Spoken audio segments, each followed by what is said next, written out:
Welcome Welcome to to the Horsemanship Remark Show. We need something for you to say. I'm Tell Kip, and this is Emma. ah, we there's didn't we didn't practice this. oh, we do. What do I say? Thank you You for guys joining us. come up with an idea for Michael to say, you guys. So this morning I forgot that we'd switched to YouTube. I'm on Facebook going like, where is she? She's not live on Northwood Farms. Like, do I have to text her again? And where in Brain the is not in the game. yeah, I get it. Live chat. Okay, here we go. Good morning, Eva. Good Good morning. morning. What should Michael say at the top of the show? So wait, what's your deal?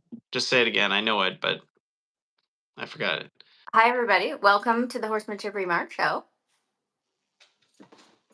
You could say the date. A lot of times I say the date. It is That's September. going to require me to remember the date, and that's going to go poorly week after week.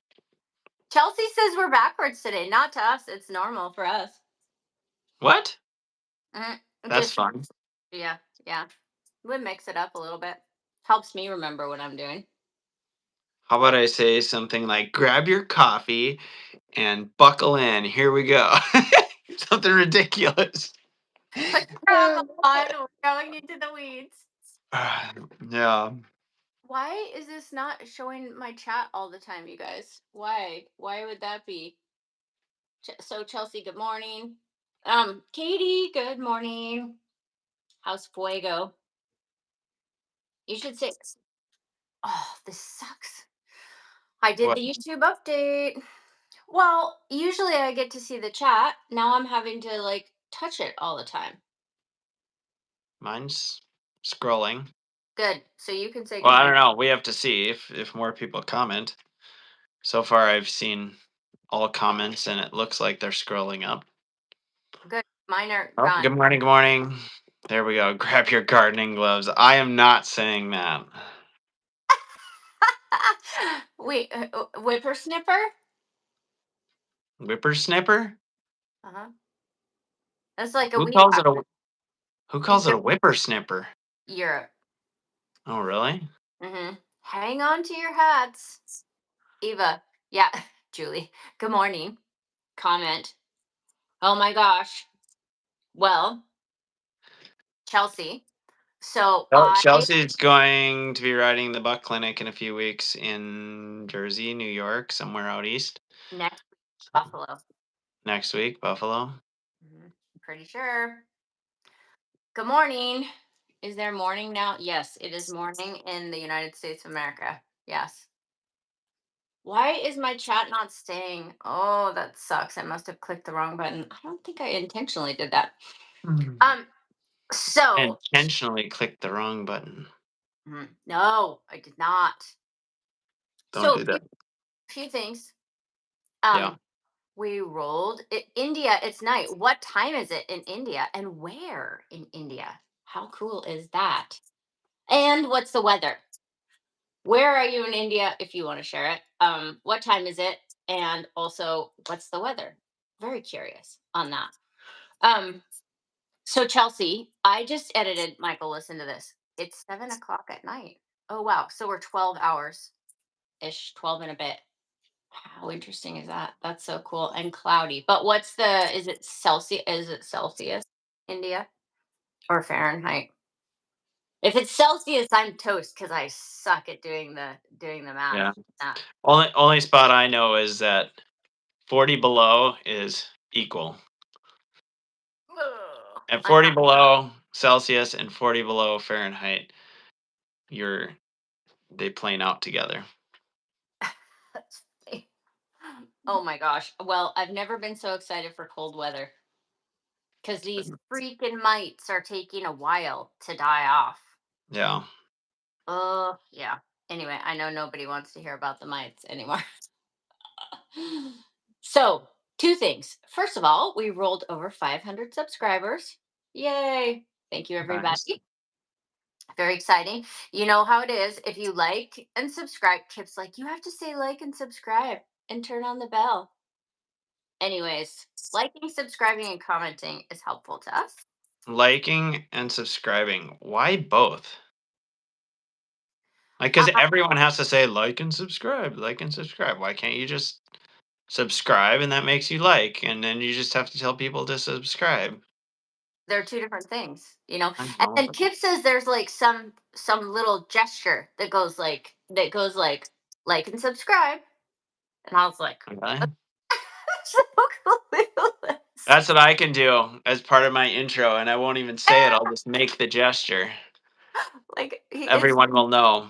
nobody. I don't know who knows that. So engagement, yeah, Chelsea, you've been so awesome about it. Thank you so much. Who did I miss? Just saying good morning to Corey. chat. Corey, good morning. Next week, Buffalo. Yes. Remember to, I don't know why this is not scrolling. Anyway, so 500 subscribers. Also, Michael, I edited 90 minutes, 95 minutes of teaching Revlon Stick to Me down to like 8 minutes for you guys. A lot of condensation. Yeah. So Chelsea. And I slowed Wonder, like can you say a lot of condensation? Or do you have to say a lot of condensing? Condensation is so much more fun. that's hilarious. Yeah. Uh, well, so I have exciting news about Flower, but what's on your mind? Mm, what's in my mind? What's in my Oh, who liked our thing? Thank you. Still just so much blown away by how much the leading up influences everything. If they're truly leading up, they're so much more inclined to go forward under saddle. Stay forward in the hind quarter yield, forward and through.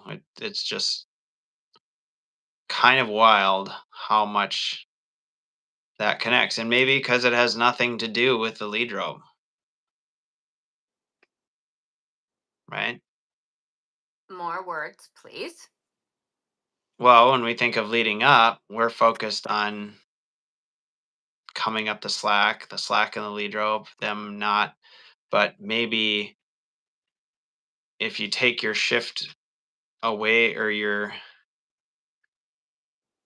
because that's our measure, or that's our read on it, especially when we're leading up and we're out in front of them, we're feeling that, right? Them behind us, or, but what's actually taking place that allows them to lead up like that is what's happening in the hind end, what's happening in their preparedness, what's happening in their kind of mental readiness that expresses itself, or that we feel coming out in their ability to come up the lead rope. And so it's not the lead rope that is the Magic is what you mean. magic or the result. Hmm. It's all the stuff that happens in order for them to come up the lead rope. And that is what that is what is accomplished in coming up the lead rope, that then influences everything else. Yeah, there's a lot in there. But the only thing I would say is the feeling of the halter behind their ears and yielding forward to the pressure. I think that does translate to using your legs and the saddle, the cinch especially. Like how do you roll forward, you know, out of that? Yeah. I mean, But the cinch isn't what's causing them to go forward. no, but they're definitely going to feel the pressure, especially at the beginning before they're used to it. And so it's the pressure is, are you going to go backwards when you feel constricted? Same thing. You know, what are you going to do when you feel the legs or something that is on either side that can make you feel constricted? Same thing, I think, into a soft feel. The idea that rolling forward and turning loose over your top line is, you know, the deal. We have to say good morning to John. He says he's drinking coffee in Florida. Um, Hi, good morning. Where in Florida are you? We like Florida. And we're Gen Xers too, so cheers to you. We're the best ones, for sure. Um, yeah, coming into Florida, a time where you'd want to be in Florida. Almost, I think October 15th, right, John? Like, Yeah. that's the target coming up soon. hmm So, but one thing I would say that I would like you to maybe expand upon is how we always talk about leaving with the hindquarters first. Hi, Sarah. um, when we're riding. Get your horse to lead with the hindquarters first. Number one, why? Number two, I definitely noticed that the most I've ever noticed it with Revlon. Just like, oh, this is totally happening. And I don't know if, because I don't know whatever the explanation is for that. Her personality, whoever did whatever they did with her. I need to ask Doug, like, who did it so I can give him credit. Or that's just naturally what happens if you don't mess it up, because guess what I did do with her first before I really did much of anything. When I would put the halter on, even before I had a lead rope on the halter, just seeing if I could draw her forward, which you wouldn't do with every Mustang that might come on you, of course. um, and making a little baby corner and drawing her forward. So I don't know, maybe that was part of it.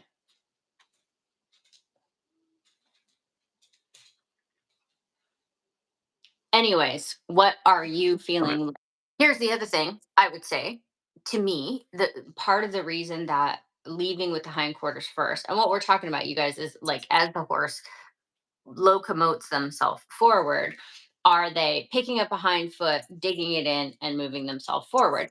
And that is so much more on time, because the horse isn't dragging themselves forward with the front feet, and then maybe having to switch to the hind feet. Once they get in the habit of locomoting themselves across the ground with the hind feet versus dragging themselves forward, which is impossible to be athletic, or um, there's always going to be a delay, unless you're rolling already and then you're falling downhill, and then eventually there's a delay, and specifically a delay to change direction. So um, if they are in such a habit of moving themselves across the ground with the hind legs, which requires a turning loose over the top line. Oh, side note on that, I did a really good job with novella yesterday. I don't always, Yeah. but like I definitely got a bit of an A for my ride yesterday. And oh my gosh, Michael, she was licking Zach. Good morning, sir. Licking and licking with so much of her tongue. So this is my tiny little lip is on. And she's licking and working her mouth all the time. But this was two things. It was like it was coming out of her mouth, that long, and then it also looked wider than normal. So um what and I was watching her do it. It was after her shower and after she rode, or rolled. So then she's standing there, and it was like, I always just uh, like visualize the entire top line, the jaw completely unlocked, you know, the pole just totally loose, and then the tongue just coming out of their mouth. So much more.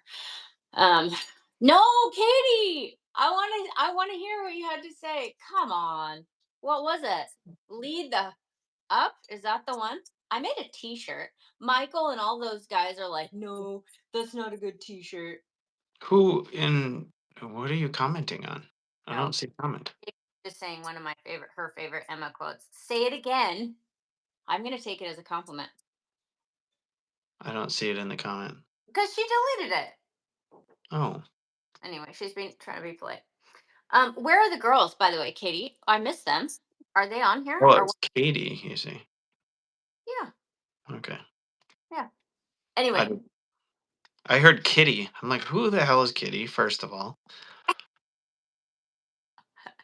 she would make a good kitty unless she's being fierce. Okay, so Michael, talk more, please, about that. Because I find it interesting that you're saying it's not about yielding from the pressure on their pole. I mean, I guess I think about the fact that that is a huge part of what it is. Um, Well, I see that for learning, like getting a start on that, getting an understanding there, getting a, like you say, a kind of immediate response forward rather than kind of sucking back into that or tensing into that. I see that as being helpful on the ground. Obviously, that's pretty apparent for coming up the rope, driving with the hindquarters in order to do so. Obviously, for, you know, tying and having confidence that they're going to come up the rope and roll their hindquarters once they're tied hard, or tied, period. Um, I guess when you have a horse that's sticky, and I haven't considered what you were saying there, that this is restriction or kind of pressure around you in some manner, and the answer is forward. A claustrophobic feel, let's say, a tightening rather than causing you to tense, and whether you suck back or just kind of freeze up to go forward.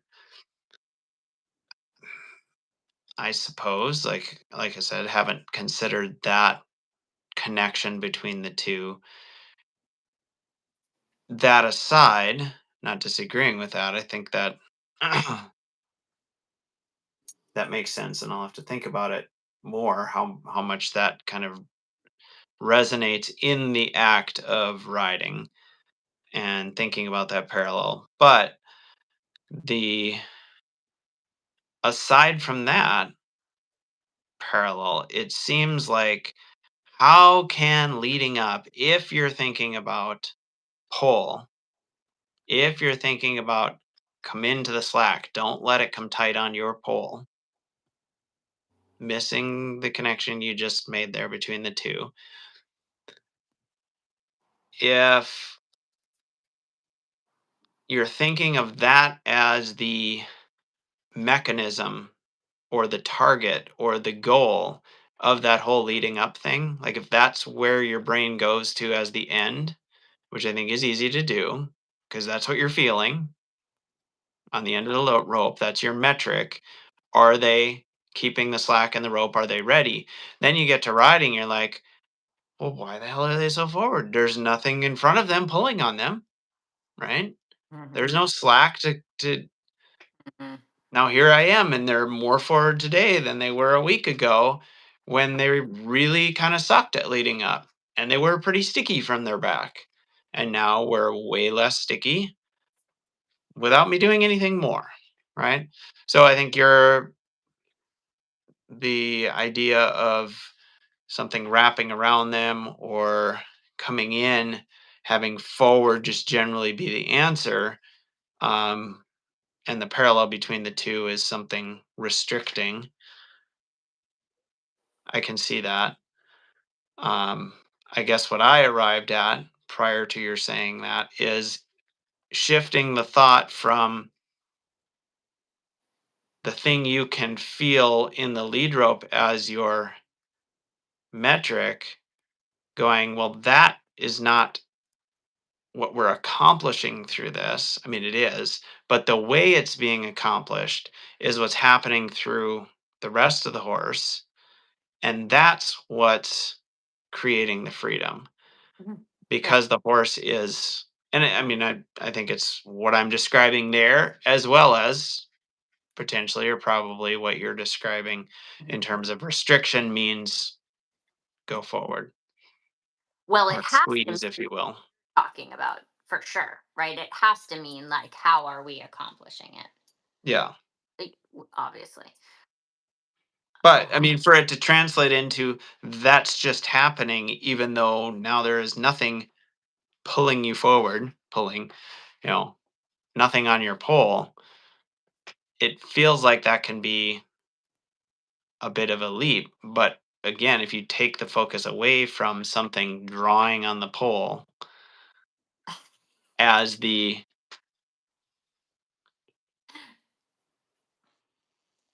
by the way, that is not an Emma quote, just saying, 100% my quote. I And it, so it much. also it had a few more words after that that we don't need to add. I think I added them more. Anyway, Katie, Are they on the shirt? I have made that one famous because I was like laughing my ass off, and so was Buck. Oh my gosh, we were all. It was my Nicole and Buck, and it was so It's funny. one of the best pictures we have of, all the four of us laughing. But it was my quote. I was the one that said it. Emma continues to say it.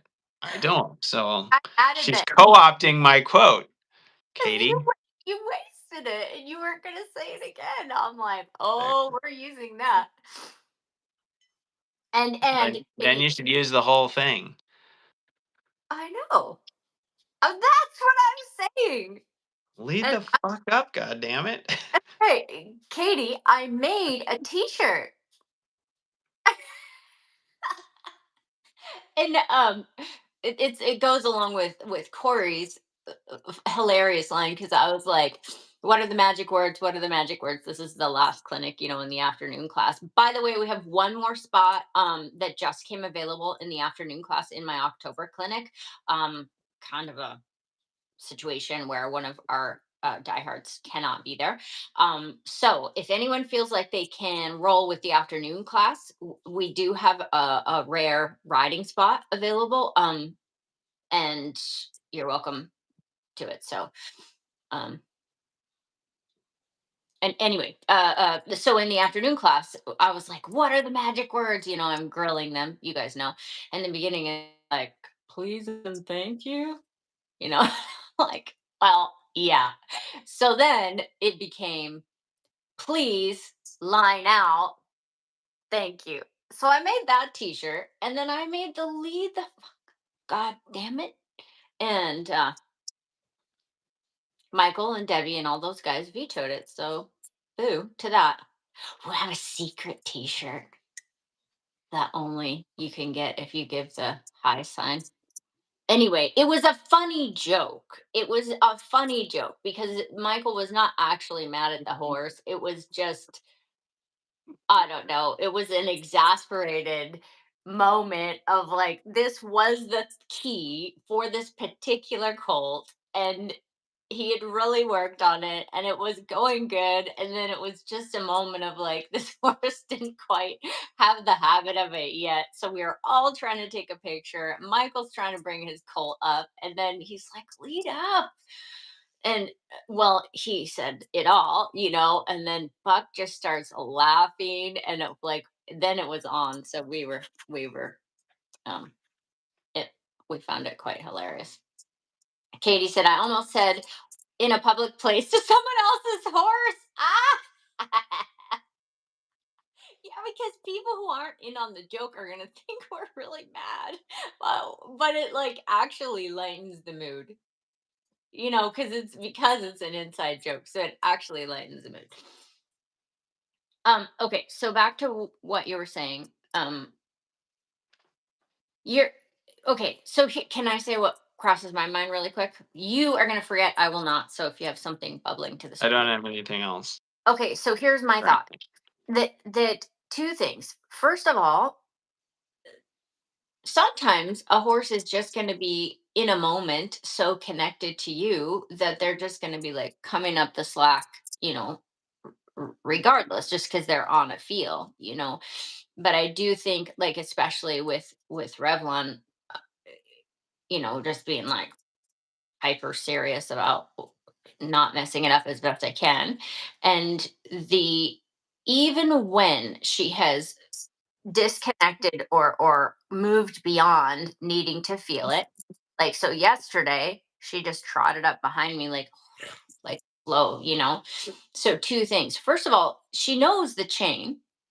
So in a way it's kind of like, well, she's still yielding to the pressure because she knows that that would come on. It gives her so much autonomy to understand and to be able to flow on a field, take the best deal, whatever. But secondly, I would say, and this is what really applies to what your comment of like, holy smokes, there's so much more forward, there's so much less behind the leg when you get on. And to me, the biomechanical answer is just so obvious that when the horse pushes off from the hind leg and there is no blockage or wrinkle in the top line all the way from the hind leg over their back, into their TMJ, turning loose the tongue, to the point where it just comes out, the and the that's where you have looseness in the bit, the underneck is loose, all of that. So if you start with that before you ride, then everything is going to flow forward way better. If you get on the horse, go ahead.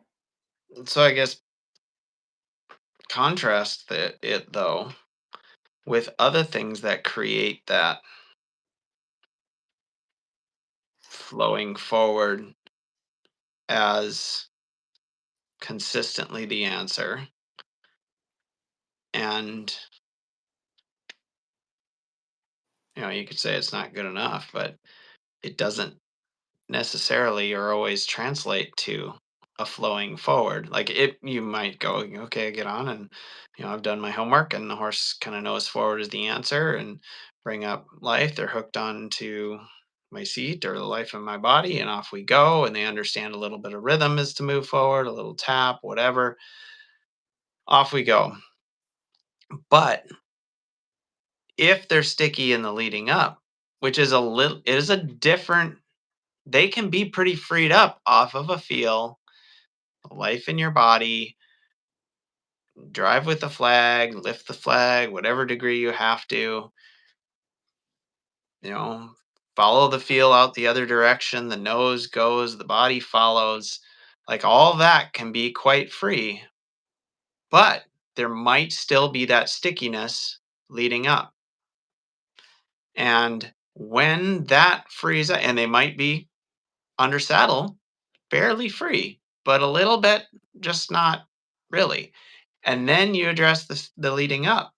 You're like, well, maybe you already knew it was there, but it takes a bit of time to get it to really free up, a few days of repetition, whatever. And now, like, you can't pull on them, right? You can't find the bottom right there. Like, It- today yeah. that through. So still even there, and maybe it points to what you're saying that now something squeezes, whether it be the pole, the middle, whatever, and the answer is still forward. Well, So the fact that that kind of gives that extra or holds back that extra if it's not a consistent response, like it, without that, there might be a forward, but it's not as free. If there is any stickiness, let's say it that way. If there is any stickiness, you probably will get rid of it by them freeing up forward off the halter and lead rope. So it still is. I mean, it, it's interesting to hear the kind of restriction as means as a connection between the saddle and the leading up. Hadn't thought of that piece of it, and maybe that is where the magic connects. But Well, partially, no, I would say, but also just the fact that that becomes a habitual way of taking off. yeah, I yeah, mean, that, and that's what I was arriving at. Like if you're not thinking about the mechanism for moving off, if any mechanism shows up to ask them forward, that's the way they go, Mhm. right? Um, but again, then why would you need the leading up? You could accomplish that a lot of different ways, right? Like forward and around, drive if you need to. Pretty soon, forward and around, off they go. They've habituated to this is how I do it. Yeah, I wonder though the stretching, like the physical lengthening of the top line. Um, it you can definitely encourage that With with the the leading up. Yeah. leading up. Hmm. I think, but I mean, you're right, and of course that's what Buck emphasizes. Is hindquarters, forequarters, or hindquarters to forward and around. Like that's Buck's deal for sure. And Gary has lengthened. I think that to me, there's a lengthening over the top line that um is very cool, and I mean is seems to be something uh extra, and certainly easy to find. And then also it's very important to me that the reason that I bring up the restriction is not just the restriction but following a physical feel, you know to where it just rolls out forward. um it would be like a similar deal when you lower the head, from the saddle. You guys, those of you that have watched Gary start quotes or have watched the videos, at Horsemanship Insider, and it's like getting on. I guess we don't have a first ride yet on there. But getting on when the horse is already apt to roll on forward with turned loose over their top line, because he will not move forward without a Gary's corner. First of all, off the last rope. Second of all, off the lead rope. Third of all, once they're saddled, right? And then stepping up in a stirrup, lowering the head, and having the whole thing roll forward as well, forward and Mhm. around, really. But no driving, not really. Little bit, but I was helping Nathan this last weekend, and really kind of referring to that a lot when thinking about the forward and around, to help this horse he was riding lengthen the top line a little bit, which she needed really badly. She was holding out like about this much out and about this much down if she was going to go down, like she was holding it, so it needed to come out like an inch and a half, let's say an inch and a half or 2 inches, which is so little. And yet it was the difference that makes the difference. It was like, Mhm.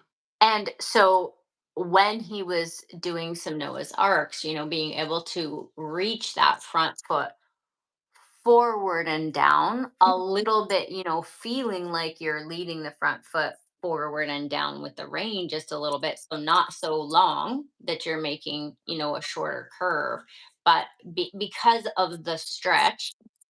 And he has, of course, put a good Gary's corner in there. Um, so anyway, I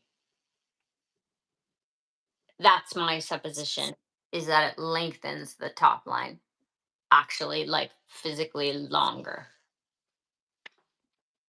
So that was a thought I had moments ago is then you have a horse that might be flowing forward more freely because you've got them freed up on the end of the lead rope. They are leading up. You get on and it's like, wow, this is a difference. Like the breakthrough I felt there. Here we go. Feeling it here. How in the world is it connected? I don't know. But this conversation gives us some ideas. Then something worries them. Or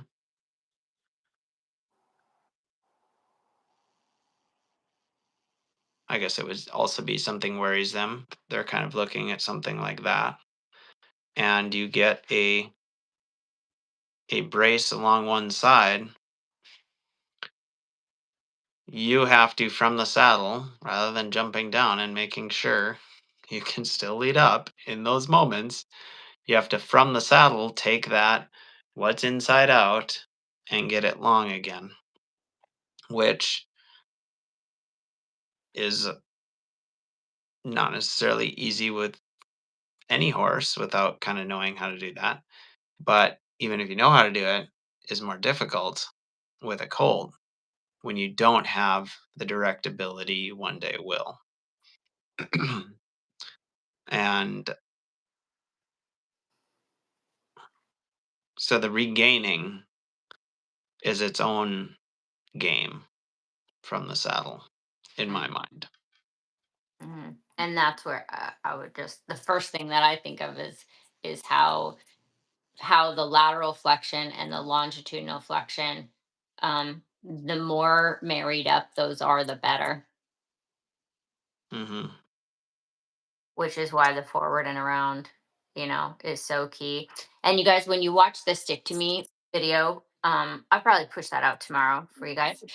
Um, just watch her, because one of the things I'm trying to capture is exactly that, that she pushes herself forward, and I want her to hook on to me ultimately, but the exact same thing applies, because she's just going to stay stuck yielding the hindquarters. Like if I'm walking in front of her, she could just be yielding the hindquarters, and then of course she's not going to hook on to me and follow me stick to me style. But when she does, then she's pushing herself forward and through over her top line. Like you can totally see it. You know, Another thing I was thinking, Michael, is her ears. Like the horse's ears, when the horse is freed up and coming forward over their top line, right? Oh, I should do it like this. Um, not like flower, like not like this. Yeah. Um, uh, versus when the horse is kind of sucking back, you're gonna end up with the ears, you know, a little bit. And I've been playing with that a tiny bit with Revlon, of like, let's say she comes forward, but she's not doing that final stretch and the ears are kind of like this, just kind of waiting for her to finish it like that. Much easier, on the lead rope. I'm kind of messing around with doing this at Liberty, just for her sake in the future. Let's see, did we miss a comment here? Corey, I love that you guys are talking about this. It's been something I've really been working on. I feel like Whitney does loosen up in a different way. Leading up versus forward and around. Yeah. And Corey has a really pretty, very traditional paint, quarter horse style. So she's almost, probably almost perfect in terms of like proportionally. What is she, 15 hands, Corey, or like 14.3 and 1,050 pounds or something, maybe even 1,100 pounds. Um, So helping her be loose laterally and longitudinally is just less obvious than, let's say, on Lexi, the saddle ride, like the total eh, opposites, right? Um, but of course, Corey is educating her eye more and more and more, and her feel. Like she definitely puts in lots of time with that horse. But would you agree, Corey, that it's been a process to see that and feel that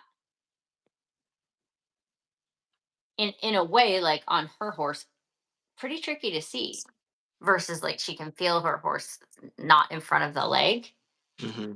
you know. But do you know what I'm saying? It's just because the horse is so um what am I? She's very put together. Her muscles are very quarter horsey, so they don't have as much play. And so it's just less obvious to see. Maybe when she was, a yearling or something, it would have been more obvious. But by the time they get all that muscle, it's harder to see.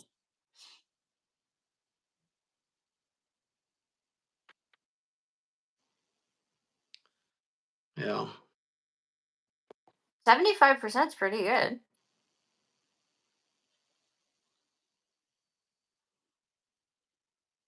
She My definitely brain, get winning. my brain scrolled around to a few different horses, and I lost a train of thought I was on. I try to get back to the horse I was thinking of. Ah, Well, okay, so while Michael's thinking, you guys, what are your thoughts on that? Um, do you first of all, you have the experience that getting the horse rolling forward over their top line. Basically, my question to you is, do you feel either instinctually or intellectually sure, do you feel that it is because the top line is actually lengthening, or do you feel that they are intellectually, go ahead, rolling forward? yeah. So what's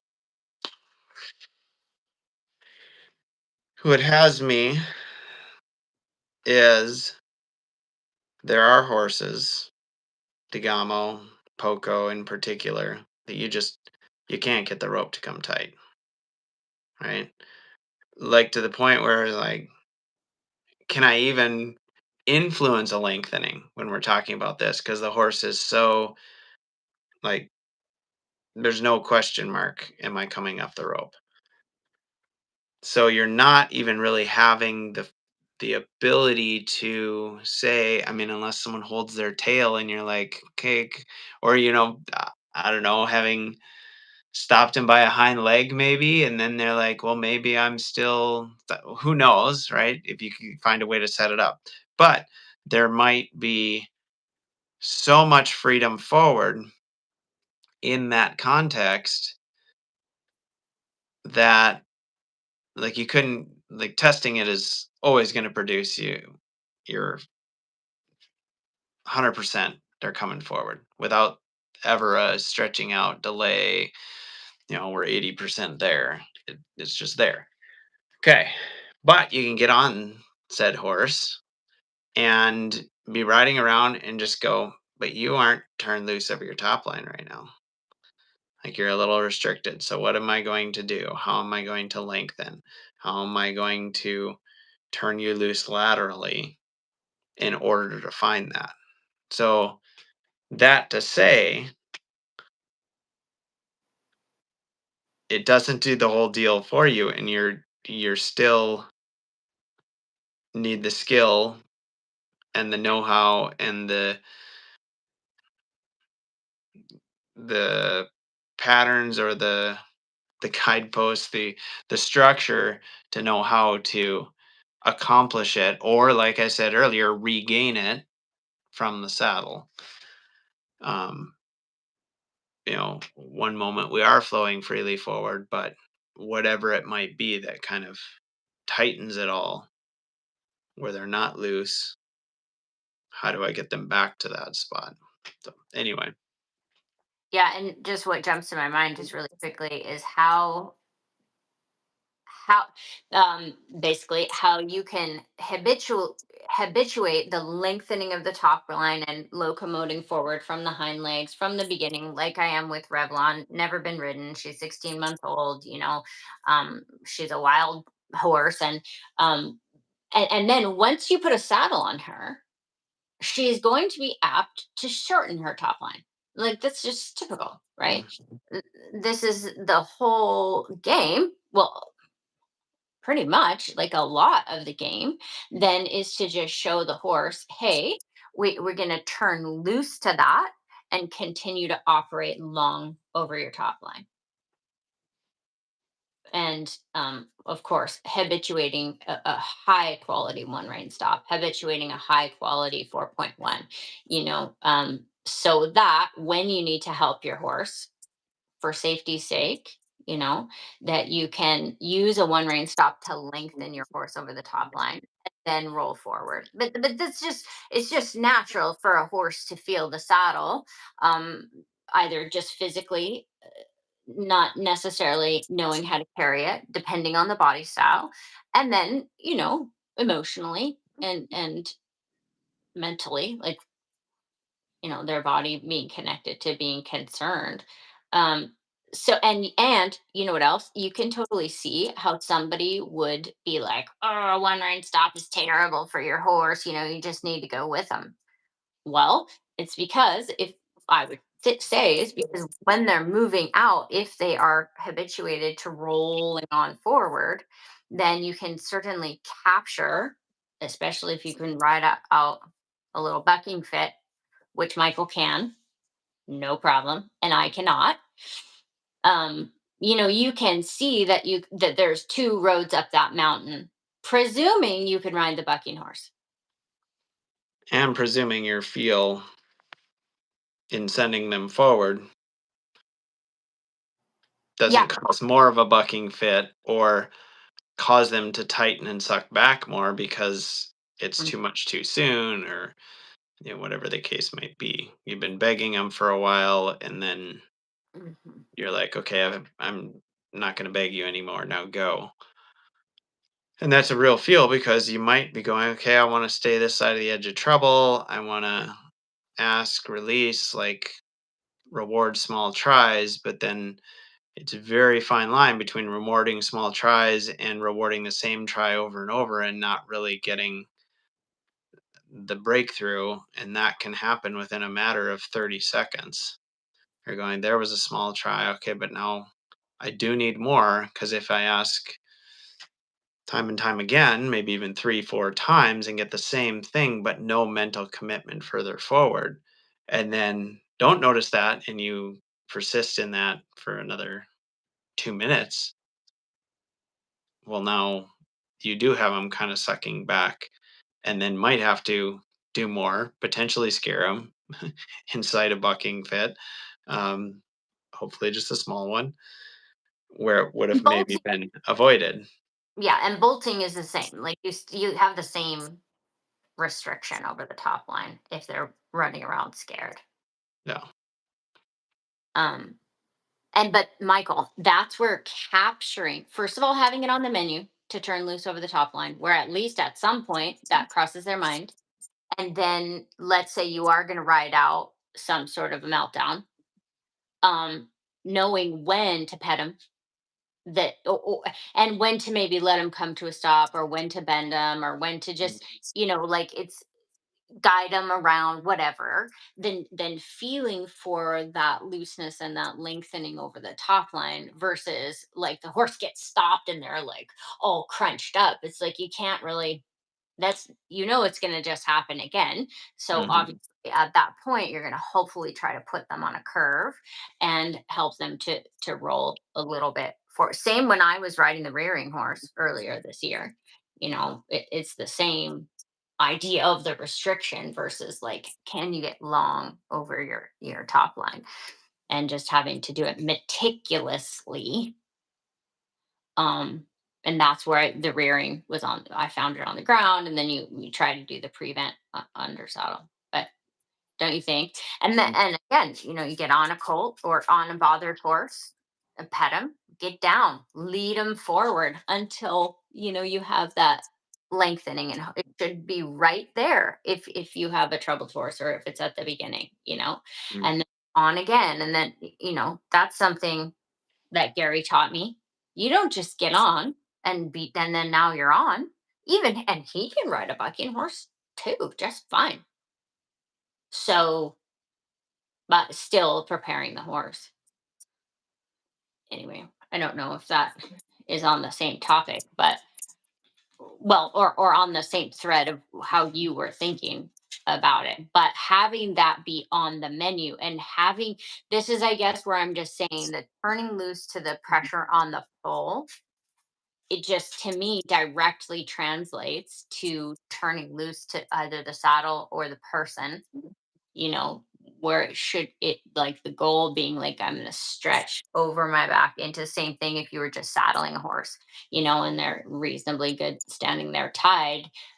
But I mean, Rook is a perfect example. She Mhm. is the perfect example of this. Um, for whatever reason, it I mean, I still have to be careful. I still have to help her. Just because that's in her, deep in her, that this is this thing. And then, you know, no way out of it versus if you're starting with the pressure on the behind the pole and well, maybe not starting is not the right way to say it, but getting to that first. And that is absolutely if she can come into the pressure off the lead rope into the sound of gunfire, everything is going to be way better. If she cannot do that, it is a major tell. I mean, it's like, it goes through the whole body. That's just it. It goes through the whole body. No.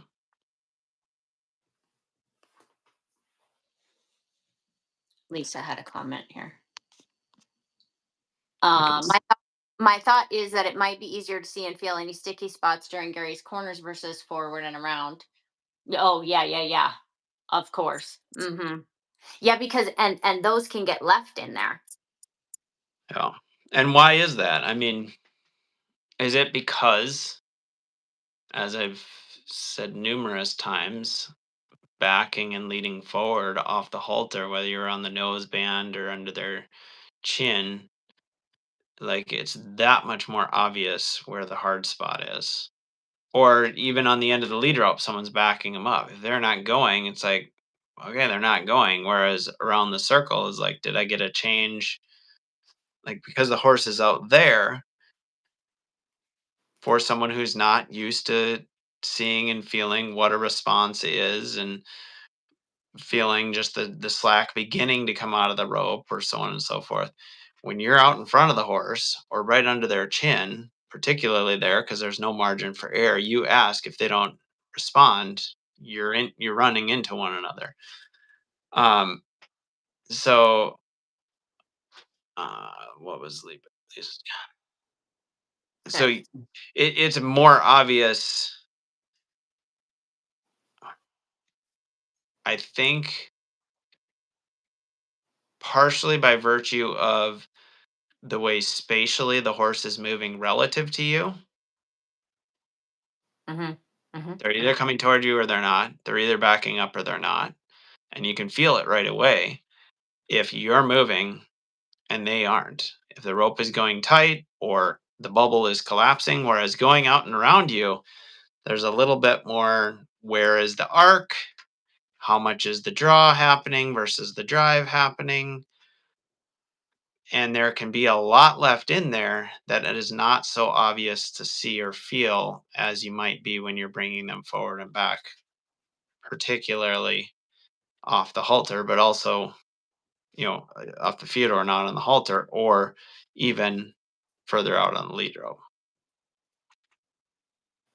It's just more black and white obvious. I mean, not that the other is gray, but it can feel gray when you can't perceive it as clearly.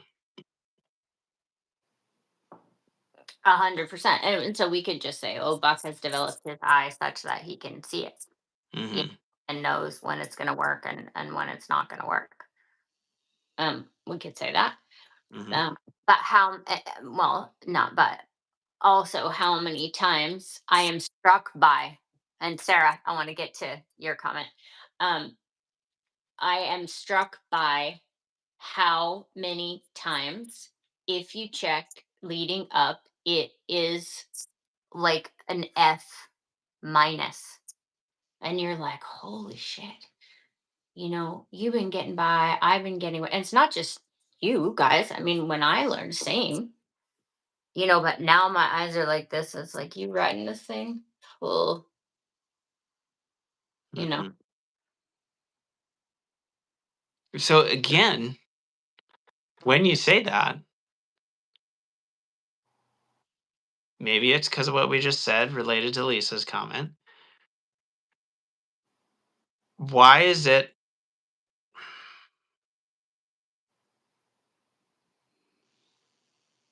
I don't know, maybe I'm asking the same question that we've already answered, but why can you do all of the rest of it and it feel like, hey, this horse is ready, right? And you're like, game on, get on this horse. It's flowing forward so nicely, following a feel out and around. All of this connection to the hind leg, boxes check, check, check, and then drawing them up and going, what about that? or lowering the head, even, Uh, just lowering the head. And it's like, no. Well, Like, I think it could be a couple things. First of all, and this is why people are getting away with riding when it fails, is because the horse has learned to turn loose, at least to some degree, to the mhm. of the person, of the saddle, of the cinch, of the spurs, whatever, and those have turned into a forward Or move. not even turn loose, just go forward. Right, not I, exactly. I I'm waiting for the opportunity to jump into a horse I was helping a gal with yesterday. But Do it, but let's just do Sarah's yeah, comment. let's do Sarah's comment first. She's a body worker, and I find it just so interesting, Sarah. Um I wish I was both, sort of, in the sense that it just seems to me that there are things that we can get the horse to do with their own body, depending on our skill level, that accomplish the same things that you're doing. I don't know if that's true or not, but I would absolutely, the things that I'm thinking of doing is unlocking those tight spots, turning loose the muscles, helping bones to relax from one another. So anyway, she has some yesterday in the lower back pelvis, and it was such a dramatic example of when I sent her out and around. Yeah, of course, that she was able to stretch into her top line. Oh, this is so annoying. Um, Is this gonna let me do it? Okay, so it says it shows when you free up the hindquarters how it does affect. Um,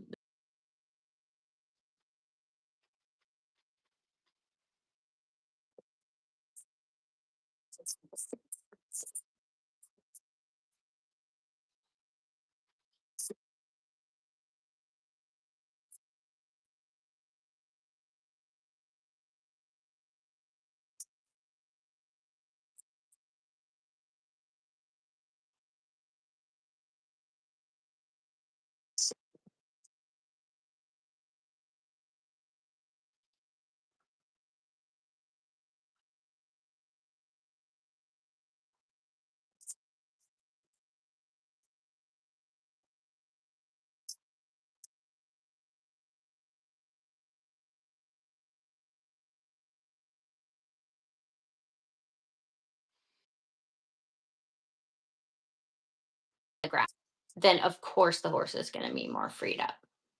The only caveat to that is just how afraid they are of the saddle, the gear. But you should be able to check those things out quite a bit before you get Mhm. on. Quite a bit before you saddle, quite a bit before you get on. Side note, Michael. So Feather, my mule, you guys. She's 3. She just got started this year, and I'm just about feeling like I can saddle her. I'm feeling pretty good about throwing the saddle up.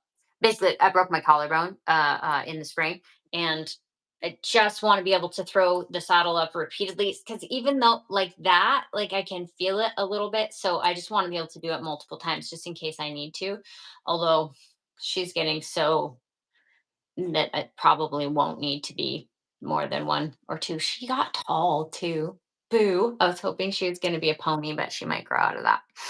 Anyway, Michael, having her lead up, having her push forward and so the mule, you guys, the mule is half a donkey, right? So the donkey's top line, especially from withers to pole, it's so cute because you know that is so apt to restrict, and the donkey's top line just like this.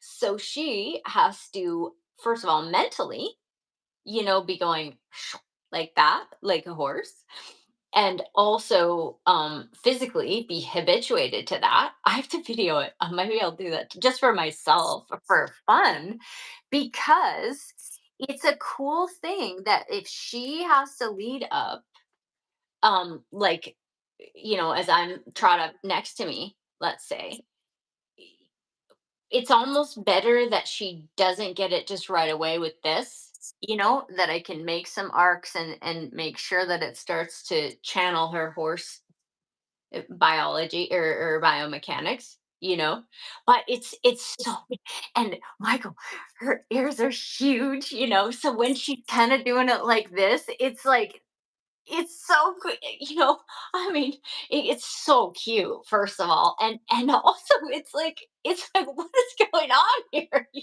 compared to a horse because there's when and then her ears will get floppy and you're like, oh, you're touching me now versus a horse, you're not gonna feel it. Like it takes up so much more space. It's so fun. Oh my god. What takes up more space? Her ears, like her head, her ears, like everything here compared. So when she's leading up, and so of course if and the other thing about the mule is as she's more relaxed, it's like the ears are going to kind of flop a little bit. They're I don't think, I guess I'm playing with it still. Are they going to do this? But in the meantime, as she's sort of wobbling around or turning, depending on how turned loose and casual she is, these giant ears are, and she's like about this tall right now when she's leading up like this. So it's like you're and when they're floppy, oh man, it's funny. It's so funny. Delightful is the word. That and and she's just so bubbly compared to Flower. She's like the extrovert in class. She's like Lydia. Oh, what this is also What are you great. doing? Can we do something together? Watch me, watch me. Oh, this is great. Versus Flowers like, I really think I'm starting to like you, but if you could probably be less quiet, I would appreciate it. Like, do you have to talk so much?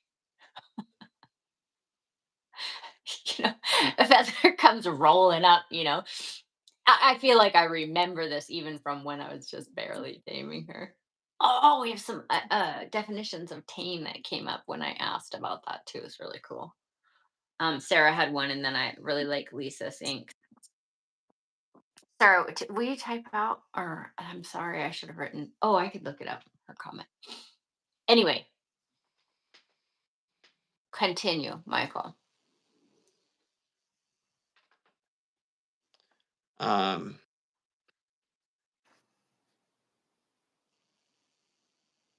I guess thinking about a horse yesterday who definitely not behind the leg, definitely free to go forward, but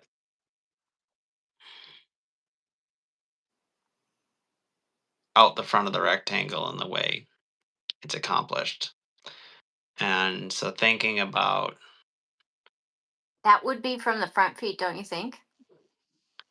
well, that's what's kind of interesting. There was a lot of activity from the hind end, Mm. but because the horse was out the front of the rectangle in a way that was not relaxed over the top line, that churning of the hind legs, even let's say it's the hind end, though it may be the front, the hind end was like not jazzed like I'm scared and I'm going to run off, but just like I'm kind of a horse that likes to go, and if you say go, I'm like way on it, right? I'm not scared, but I'm just like a little chargy, just raring to go, right? Um, you can still get stopped and just stand there and talk and pat on your horse and whatever. I'm just describing this horse generally. So, the degree to which, when we're talking about being freed up, it's not just freedom going forward with the drive from the hind end with power. Because in this case, that was not loose or free at all in the sense we're talking about in terms of the way we want them to propel themselves forward. Slowly, a little more punctual, lead them up at a trot, or flowing up into know, a upward transition walk canter, or something that's even pretty engaged and powerful. I went to a show this last weekend, which I almost never do, and just watching the variety of responses there when the horses were very, locked into a cow, and what did their body do even as their ears were forward on the cow? How much relaxation stayed there, and what did their shape turn into, um, naturally or through development and training? Because there was a whole range of whatever. Anyway, back to the horse yesterday, very ready to go, but out the front of the rectangle. So when she would ask him to go, in doing way more than needed because she wasn't really aware how little was needed. I mean, he wanted to go, so all she had to do is think it. But because she was doing so much, rather than just kind of releasing him into forward with a thought, more or less, she would send him out the front of the rectangle and then be holding him back. And so the hindquarters were churning, but it wasn't a flowing forward feel. And so, in order to get that flowing forward feel, it was go forward. And even like I hopped on him a couple times just to give her the idea and to show her that the horse could do it. And I was just like, kind of just thought forward and off we went. And two steps later, we were just like churning at a trot, even though I hadn't kind of goosed him up like she was tending to do. But I also wasn't going to hold him back because if I had, we would have ended up in the same picture. So I did one range stop, roll the hindquarters, and then just off we go again. And it very much just a you're welcome, allowing, just not how she's habituated to riding herself.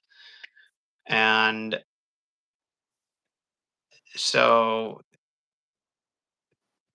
uh, the stopping, the going, everything, I'm like, give him a beat or two to respond because he's definitely, you're never going to have him be dull. Don't worry about him being punctual. Worry about him having the time to think about what you're saying. And then when you could even just allow him forward, not even draw, like I don't know how well he would have let up. She was riding right, before I even got out there, but um I don't That know would how well he would have let up. mhm. Probably pretty good. I mean, Even he was. corner, What's that? What's that? even out of a corner. I don't know. Hard to say for sure. A way I to would, collect some data there, Michael yeah. Sparks. Well, she's not really a part of this world. So, and she was ready to go with her lesson. I wasn't gonna be like, let's hop down and take care of some, check some stuff out. She's like, I want specific answers on this. It's like, okay, well, let's work with what you think you want and like walk you back to, and it kind of became so. I don't care if you're at this point doing what I would suggest doing. Like we can talk about that as we move forward, but what are you doing to get X, Y, or Z? And she's like, well, I don't know. I'm like, well, presumably you're doing something. Like, go ride for a second and think about it. Like, I can kind of see some stuff, but what are you intentionally doing? She rode around for a second. She came back and she said, again, I don't know. I'm like, well, so maybe that's part of it. You're just not super precise about what you're doing. And then you're having to contain because it's a little bit disjointed or chaotic. And, lucky you have a horse that's like pretty feely and adjustable, even though you're doing too much. He's like, okay, okay, and keeps the life in his feet, whether you're in his way or not, and keeps a good attitude about it, even when the feel is pretty tight and restricted, even as you're trying to move it around and all of that. Um, but it came to, I don't know what I'm doing, to get him to do it. And she could get him to do all kinds of stuff, not super relaxed or accurate light, but they were doing it, right? So backing off to saying, allow the horse to do it. And then the way it relates to the conversation we've been having thus far, even though we didn't go back and check out the leading up and Gary's corner, and I was just trying to help her see, like, tone down, let's get consistent. Look how feely your horse is. Like, let's work with that rather than kind of just blow him up with every request and then have to contain. But how much he went long naturally when she allowed it, and then when he got a little worked up, the head would come up, his back would kind of hollow, and at which point she would have kind of just taken hold and got him back in the rectangle, slowed him down physically, and then she was good about giving him his head again. But it was just this like "Rah, rah, rah, rah," or holding back for a while because he wasn't really getting in the rectangle. In any case, just allowing him to go forward naturally, hindquarters working, he straightened himself out only because, or once he was able to do it in a relaxed, inviting way, like an invitation to do so rather than being told to do so. And, you know, all of the leading up to this conversation, we didn't have a hell of a lot of time by the time we got to riding and talking about it after evaluating what she does and what are you even consistent? What specifically are you asking for? The whole getting to know one another piece. We didn't have a lot of time in the lesson to practice and work on the specifics of this. But in the time we had, the change was pretty dramatic, and the horse just slotted right into it. And the forward was a very different forward, but still just as free and lively, or just as lively, more free because of the relaxation over the body, which it all was going to go to shit as soon as she asked him to trot. Even if I asked him to trot, just offering it, not doing too much, just saying, can you find your way there? Like, just Way setting the idea, because as soon as that happened, he's going to be used to churning and then being held back. So when I first got him, even at the walk, it was like any energy up, even though I wasn't squeezing, I wasn't using my legs, I wasn't bumping, it wasn't anything. It was just like, can we go? I was like, okay. And then because he's used to just going a lot and being held back, but he slotted into it pretty quick. And it would have taken probably a bit longer at the trot than at the walk because that's where he would really churn. And she did very little walking. In the time I watched her ride at the beginning of the lesson, it was like, okay, go show me what, and it was just all like trot, trot, trot, trot, trot, trot, trot, trot.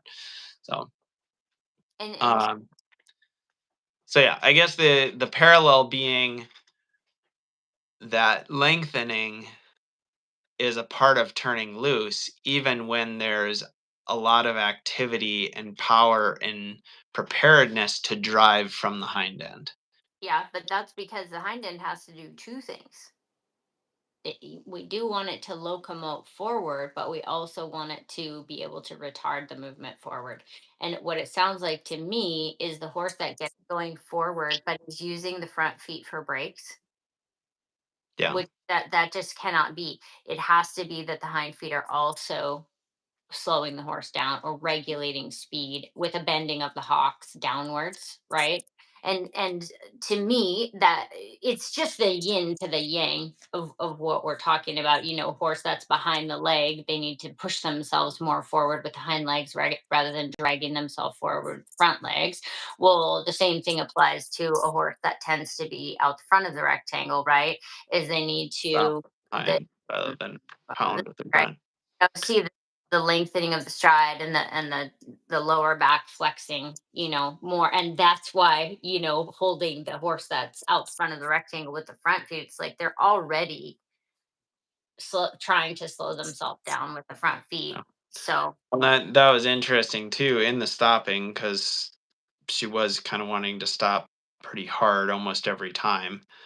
Um, which we were talking about that too at the end. Like you got to wait for him to feel you and come down off of your body and not go, okay, I stopped and my body just went like, "Grr." Like you give him the chance to take even 10 strides to be like, what do you, this feels different. And then if he's not getting it, then redirect and help his mind come back to you, or stop with one rein and say, this is what I meant. Any case, we did get into that, but she started with everything kind of being a hard stop. Again, very little walking. So the opportunity to have a hard stop because everything was kind of churning at a trot or a lope. But it was interesting how much it was just initially stopping hard on the front legs, but it was sit and set, which I've heard various trainers say that, where she would sit, but then very quickly set her hands and set him back. And it was always up and out. And that's one of the things we talked about. But she would back until he at least gave. Um, but in the time she rode, which wasn't maybe 15 minutes at the beginning, she did arrive to a spot where he was making that hard stop, mostly off her seat, but it wasn't adjustable in any way. It was kind of I'm churning forward, now I'm locking up and sitting. I mean, it's just slamming the hind legs deep underneath, but we weren't ramming the front legs in and stopping square or pounding the front end like we were. But it was, I don't know, it was avoiding the pressure and responding to a cue, and a cue that was not particularly adjustable. So there's always going to be coming back to plenty of situations in which you are going to have to really take hold to get it to happen. Um, so that's yes, you definitely saw it in the stop and the retarding the forward motion. It was interesting too, though, how much she was able to get him, at least in those hard stops, to make the connection to her seat and get away from having to stop him hard with the reins every time, even though he wasn't hooked on elsewhere, right? The retarding the forward motion was primarily in the hands through everything until the seat and then the hands accomplished it there. There she was being pretty consistent and systematic until the seat worked in that hard stop, that signal. So, when you say the hind legs need to propel forward, locomote forward, in this case, it was more like turning forward, but they also need to be ready to retard the motion, slow the motion, stop the motion. It was, I don't know, not surprising or interesting in the sense of I've never seen it before, but seeing it anew mhm. with Mhm. fresh eyes, more experience and feel and education under my belt, just watching that from the outside again and going, huh, it's interesting how the horse is coming by that and is being trained to that, like understanding that cue when Mhm. so many of the middle pieces are missing and it's not on a feel, even though the horse is responding to her seat through repetition, through at least in that piece of her communication, consistency, but it wasn't adjustable, right? So I don't know. Well, And well, it made me think too of the different horses I watched at the show this week and how many were stopping on account of a cue and they could nail that when it's related to the pattern that they've practiced, um, or when it's kind of associated with a cue like a cow directing the movement, supported then by taking hold if the horse didn't stop, as opposed to those. And, some of it was just the horse being further along in their development, but also just you can see a much higher degree of quality in the riding of the way the person is riding.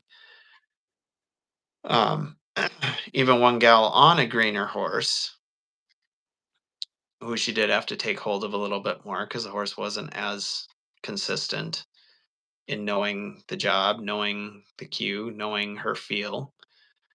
Um, but just how various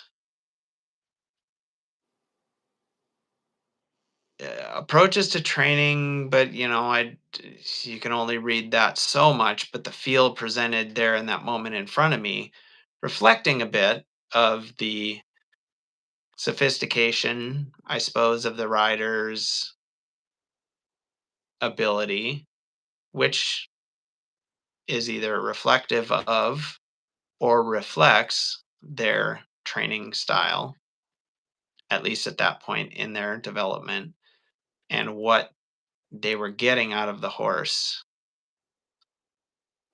when it was more of a cue or a patterned response. And you could tell it wasn't something super adjustable. and to me, that's just a biomechanical answer. Hmm. I mean, in the sense that, like, we have to help them biomechanically too. Hmm. Now, ideally, that comes from not putting in bad habits in the dream situation. But it's just part of it, I guess, is all I'm saying. And this is where, I mean, it's just part of it. And so you can have a horse that is built, to use their hind legs first, both for going forward and for stopping. And then Hmm. I just, all I'm saying is, I think that there is a difference between a horse intellectually knowing, I feel this or I see this, and I need to stop, or I need to even stop and get back. Well, that's an intellectual thing. But biomechanically, if a muscle is too short, or something is locked up, or y- I mean, then it's only going to ever be able to be accomplished to a certain quality, Hmm. no matter how much the horse understands it intellectually. It just will not flow. How could it, if there are things that are messed up Yeah. biomechanically? And this is where Sarah keeps her job. But I'm sure Sarah knows that she can adjust a horse till the end of time, and if it goes back to being to operating a certain way, I mean, back she'll come, and the horse will be like, Sarah, yay, which is Hmm. awesome. But also, it would be good to for us to learn. I love I love any time I can help the horse accomplish that for themselves. So anyway, I guess all I'm saying is that it's a very different deal. Either to like you could have a horse that hooks onto a cow and is Mm. habit and like knows what is up. So biomechanically, if there's blockage or tension or whatever, y- that might be confirmation or habituated that way with riding or an injury or a Mm. da da da da da da da da. Da. But what I'm reflecting on post that show this weekend, post working with this gal yesterday, is the degree to which the feel through which the horse is asked to do any of that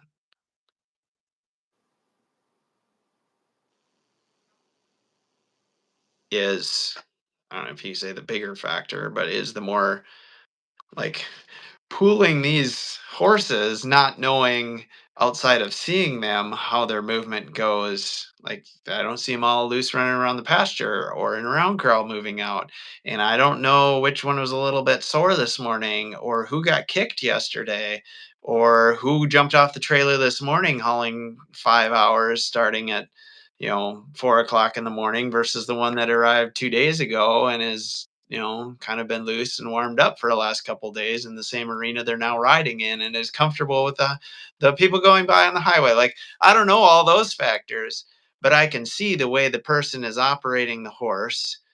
Even the gal that had a younger horse, but she had a lot of quality to her movement. So her horse wasn't super accurate, wasn't super ready to stop. But the way she accomplished it did not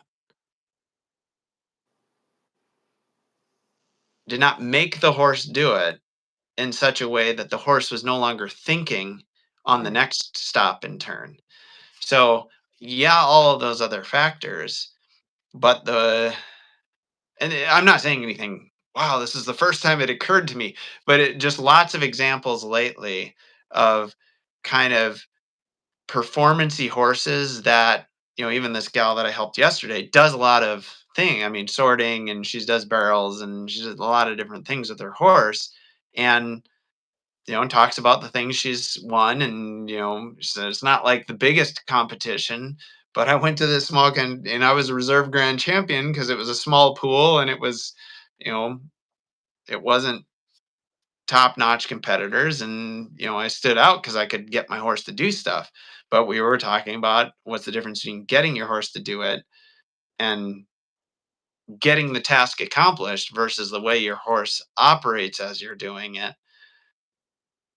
and then you don't have a ceiling, or the ceiling is much higher, right? And that's obviously what I saw at the show is that those with more skill, I mean, they were obviously competing on a higher level, but they're allowed to compete or they accomplished competing on that higher level because they've developed their skill and are getting the horse turned loose through it all rather than just getting the horse to do it, either because they're less experienced or because the trainers they've worked with are less interested in the horse being real mellow and turn loose. They're just interested in, can you make the run in a certain amount of time? Can you stop hard? Can whatever.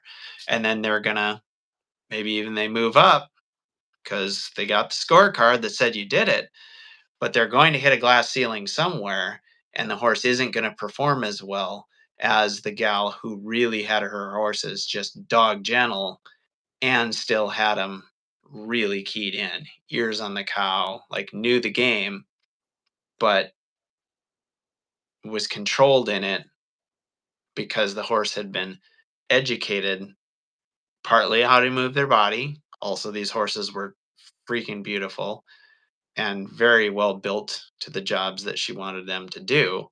So, physically inclined to do it, mentally in a spot where they're thinking and feeling rather than about to get rammed on or told what to do, even if not rammed on, to where they stop even thinking about the cow, or stop thinking for themselves in the pattern and feeling back to you. They're just waiting for you to throw that signal in there, whether it be a hard stop or picking up the reins or whatever. So I don't know.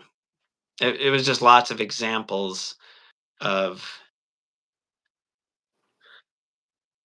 getting things accomplished to meet the metric of the event, and seeing the different degrees in which the horse was turned loose or accomplishing that metric,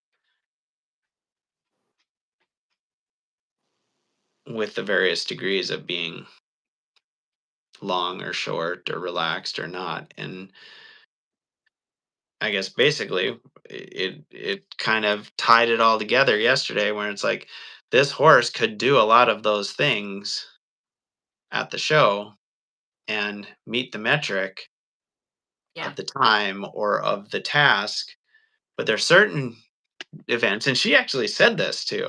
She's like, my horse is not going to do well in this event. Like, I just know it. Like, well, he could, but Hmm. you're right, he won't, because that event requires a level of calm and relaxation that this other event, if you're good at getting your horse to move around, doesn't require that to make the score. It requires the speed, the punchiness that you have in spades naturally in your horse and in the way you ride your horse. So I don't know. That was a lot of rambling, but Yeah. Well, this isn't the difference between, I mean, a little bit the crux of the matter, right? mhm. Well, the crux of the matter, depending on your goal, Yeah, that's right. right? That's right. What That's was why. cool about the show is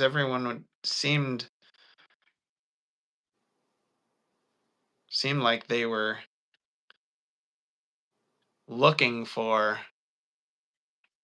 the feel with their horse that had more feel. It was just varying degrees of being able to execute that, or aware of what was going on underneath them and what they were offering. Like, everyone seemed very not so driven that the horse was a tool, even though they were pretty focused on the task and accomplishing the target of that event against the metrics the judge was using. So Hmm. Hmm.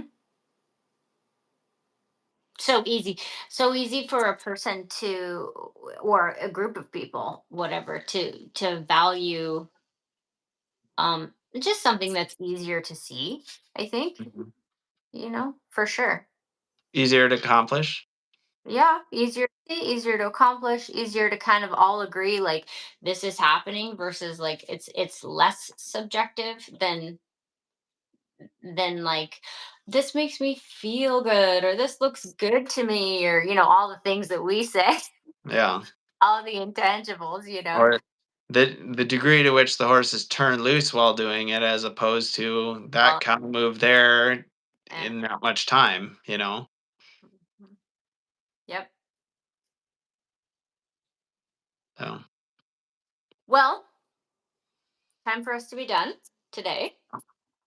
So, unless you guys have something else would like to comment, you are also welcome to comment afterwards, which helps us for sure. But let's see. Emma is cutting out again.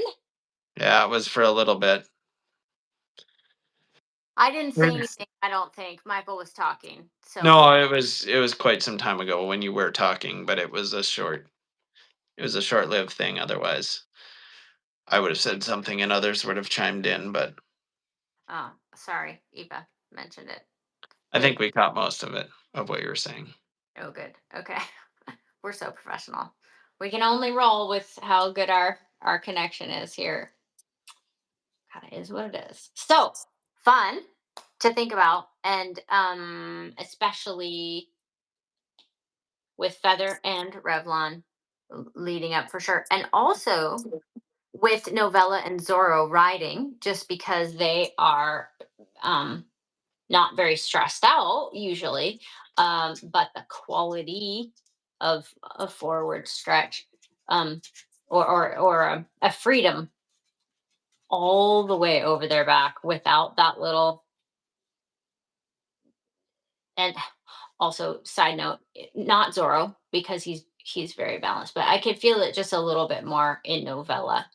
Um, she's balanced too, but a little bit more falling downhill at times when she kind of gets going and is not retarding her movement as much with her hind feet. She can, and then of course she knows how to help herself with the curve, which is super handy. But feeling her more and more be able, she's getting so passagey at times. So fun. Um, but being able to regulate that. So anyway, play around with all the things that you're talking about for sure between now and next week. Also, Michael, I got to touch Flower. She's letting me pet her now. Oh my gosh. My other wild mule. So, thanks everybody for being with us this week. And if you could like this video, that would be amazing. And Hit the I will, subscribe button. yeah, and the subscribe button. Yeah, if you're not subscribed, come on, you guys. But so it's like, Michael, you could do it. Like and That subscribe. it? I think something like that. And I'll put up the reminder for for next week. And for those of you guys that are Horsemanship Insider, I will put that Revlon Stick to Me video tomorrow. Can't wait to talk more about that. So if you're not a member of Horsemanship Insider, you can join at horsemanshipinsider.com. Like I said, I do have an afternoon spot in the October Dallas, Oregon clinic riding with me in the afternoon. That's a pretty advanced class, but don't be too scared of that. Uh, but it is definitely not a beginning riding deal. And Michael, you have anything? Oh, and the horsemanship throwdown is this weekend. I have to remember to. So the kickoff is this weekend. So if you were in the Northwood Farms 12-week challenge this year, January 2025, then you're invited to join in the fall throwdown, which starts. So we start counting hours on Sunday. It's just 21 hours spent however you like. So this is the time to get out your yearlings and the horses you aren't riding if you wish, or you can make it all up in a horse camping trip or something like that. The 2026 12-week horsemanship challenge is coming up. Everybody's invited to that. You can go to northwoodfarms.com, click on horsemanship challenge for all the deals. But for those of you guys that were in the challenge this year, um, everyone's welcome to the throwdown for the weekend. And I have the group up already. And if you were in the 12-week challenge group this year, it's going to let you in right away. Just remember, we're not counting hours till Sunday. And it rolls until the time changes, which, by the way, it's freaking dark here in the mornings already.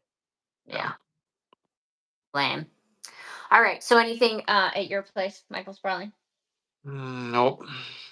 Got a Okay. busy week again. I was thinking this week wasn't busy and it was a little slower Monday, Tuesday, but had someone show up yesterday that I forgot was coming yesterday and honestly hadn't looked at my calendar for today, tomorrow, and Saturday. But the next few days is busy again. All of my regular things on top of a few folks that are here for lessons. So Yeah. Okay. Cool. Well, hi to everybody at Bellwether. And Michael and I will see you next Thursday morning at 6:30 a.m. Pacific Standard Time. 8:30 Central. Bye, everybody. Have a great week. Yep. Bye.